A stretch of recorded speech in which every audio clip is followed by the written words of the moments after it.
Yeah. The fanatic. Where we keep it 100, keep it real. That's the only way we know how to be.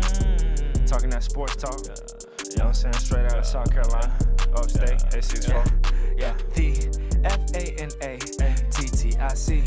The fanatic where we keep it OG. We talking sports, so I call what I Welcome into the Fanatic Sports Show for sports fans by sports fans. It's your boy Coach I.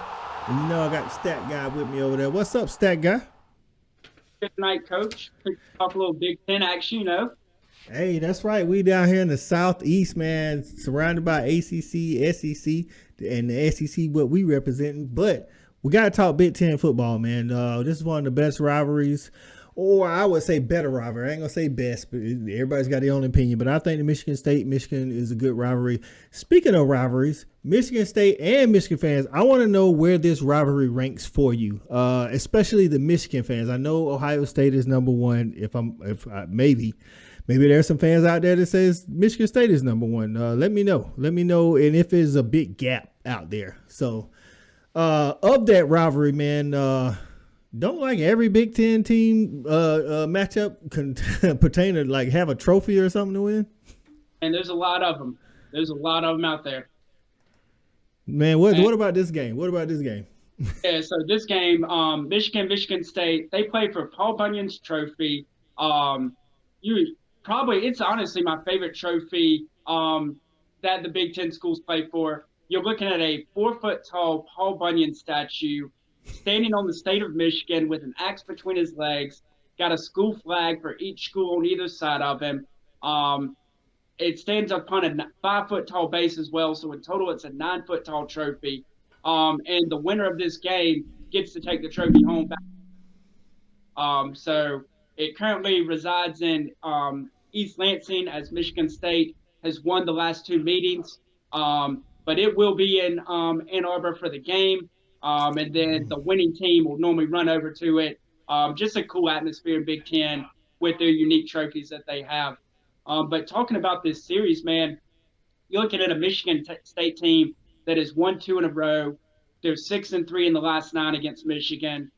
Maybe there's a little momentum for them there.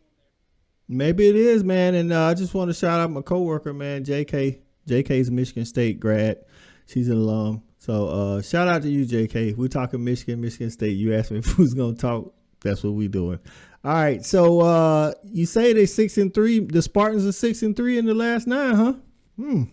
Last 9, and that includes a 3-1 record in their last 4 trips to Ann Arbor, which house is notorious for being a tough place to play when they pack 110,000 in there. So a 3-1 record over the last 4 trips there is very impressive. So let's talk about what this offense for Michigan State is going to try to do against the Michigan defense. Michigan defense under Harbaugh has been pretty solid, man, and then culminating in last year having like a really good defense, and then this year too, man, they just don't let people do much. I mean, we just witnessed them put what I thought was a good Penn State team to shame. You know what I'm saying? Held them to 17 points, I think it was. So what you thinking this Michigan State offense got to do to try to get some points against Michigan, man? They're going to have to try to figure out a lot more than what they have been doing so far this year. Right now, they're averaging 106 yards on the ground. They're only averaging 2 through the air. So not great offensive numbers. And on the flip side of that, they're going up against a Michigan defense that only gives up 85 yards a game on the ground and only 164 through the air.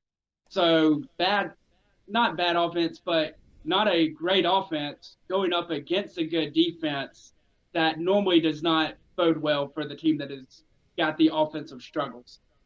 That's right. And Mel Tucker last year, he had the running back transfer. He had a lot of transfers that they end up, helping out a lot last year. There's still some of those guys on the team, but a lot of those departed.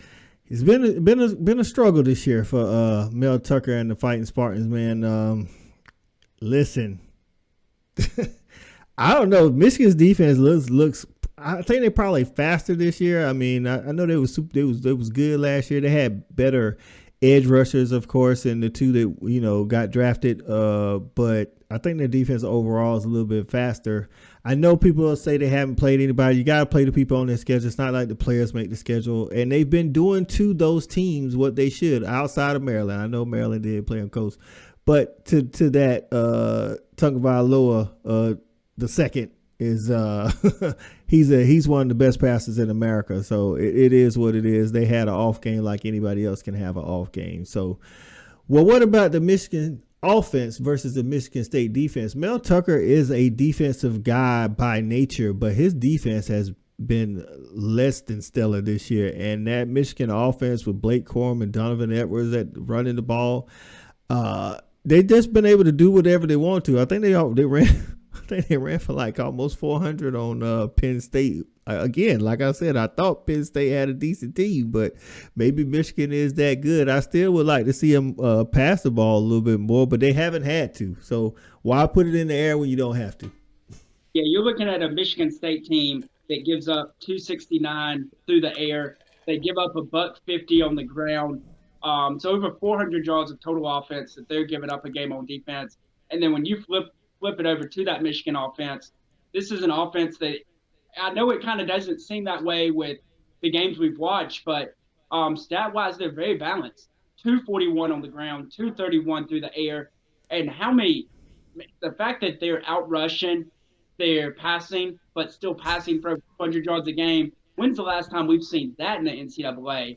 Like, that's crazy. You don't see it at Georgia Tech or some of the academy schools that run the triple option. But to be a balanced offense and go for over 200 a game on both accounts and run more than you pass is ridiculous. That is kind of crazy, dog. But their offense looks just as explosive, if not better, than it was last year. I know last year they led the nation in explosive plays, over 50 yards, and then this year, I don't know what that stat is, but Blake Corum been putting together a highlight package, and he should be up for the Doak Walker if he's not already. So go ahead and give me, give me the prediction. I mean, not prediction, but give me the over-under and the point spread. I'm scared to hear what it is. So the over-under is going to be 54, and the spread has the Michigan Wolverines favored by 22 at home in the Big House for a 7:30 kickoff under the lights. So a 22-point spread and a 54 over-under. Okay. So they're thinking like 30, like 34. Okay. I guess I could see that, like 34 to 18. What's it? You said a 50. What was it? What was the over-under? I said 44-10, something in that range. 40, but 44-10 will blow the point spread out. Okay, I mean honestly, like it could be that way. They're hard to beat at home. They're hard to beat. Period. Michigan's a good team. We'll get to see how good. Basically, when they play Ohio State, like I don't see Michigan. I am picking Michigan to win this game. I am picking 22. Michigan State's a rivalry. Let's say they get up for one game. Can they lose by 21? Yeah. I'm saying Michigan wins this game 31-10. Michigan State covers the 22. Look at you. So I'm going to take the under. The over-under is 54. Give me the under because I don't think that Michigan's going to score 45, and that's the only reason why. I'm taking Michigan to win 42-10. I don't think this game is really ever going to be particularly close. I think Michigan's run offense is just going to be too much for a team that has offensive woes and isn't particularly great at stopping the run in their own right. So 42-10, Michigan big. Go ahead, take the Paul Bunyan Trophy, let it stay in Ann Arbor for a year, and celebrate with our boy. There it is. Hey, Michigan fans, get in the comments, leave your score predictions. And like I say, answer like the rivalry thing. Who's more disliked? You know what I'm saying? Especially like I say, Michigan fans. Is it Michigan State or is it Ohio State or is it both and they're kind of equal? For the stat guys, this is Coach I. Don't forget to comment, like, and subscribe. Fan Addict, we out here. You got it jumping like it's that valley. I call my dogs out the pound, let's go eat. Turn on the fanatic. Let's have a debate. Who really hold down the Southeast from state to state? What team hungry gonna eat everything up off they plate?